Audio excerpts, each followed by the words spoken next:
मैं थोड़ा सा 40वें अध्याय का 10वां मंत्र और दिखाता हूं आपको।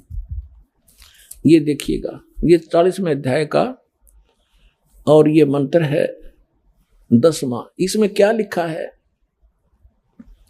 हे मनुष्य, जैसे धीराणाम मेधावी योगी विद्वानों से, धीराणाम माने तत्वदर्शी संतों से जो वचन सुनते हैं, ये वेद ज्ञानदाता कह रहा है, जैसे गीता में कह रहा हुआ है जो का तुम।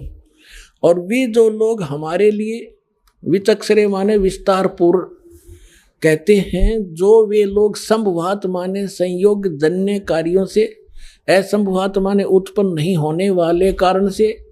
ये तो अटपट कर रहा था, इन्हें तो भांग का टूटा मार के और बैठ जाता, जो एंड बेंड अनुवाद कर दिया। मैं ऋषि मान्य रहे थे इसने। अब इसमें संभवात माने उत्पन्न होना, ये स्पष्ट है इन्हीं के शब्दों में।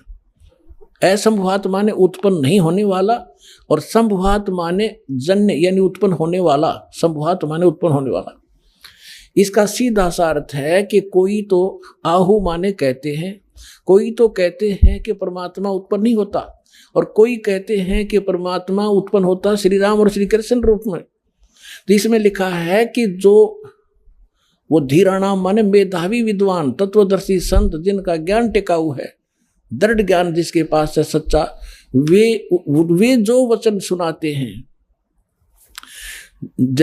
हे मनुष्यों, जैसे हम लोग इन तत्वदर्शी संतों विद्वानों से जो वचन सुनते हैं और वो बताते हैं, वो लोग हमारे साथ विस्तार के साथ हमें बताते हैं, तो उनको सुनो, उनको तुम भी सुनो। जो गीता ज्ञानदाता कहता है, जो वो बताना चाहते हैं उनको तुम भी सुनो। अब 40वें यजुर्वेद के 40वें अध्याय के 10वें मंत्र में कहा कि कोई तो परमात्मा को संभवात कहता, संभवात माने जन्म लेने वाला, और कोई असंभवात प्राहु, कोई असंभवात कहता है कि वो जन्म लेता ही नहीं, जैसे अजन्मा है। और संभवात मानते हैं ये जैसे रामकृष्ण अवतार रूप में आता है, और कुछ कहते हैं वो जन्म लेता ही नहीं, वो तो निराकार है। तो वो कैसा है वो परमात्मा, साकार है या निराकार है, संभवात है या असंभवात है, उसकी जानकारी तत्वदर्शी संत धीराणाम लिखा उसमें मूल पाठ में, धीराणाम। वो तत्वदर्शी संत उसका अर्थ होता है कि वो तत्वदर्शी संत जो बताते हैं वो सुनो।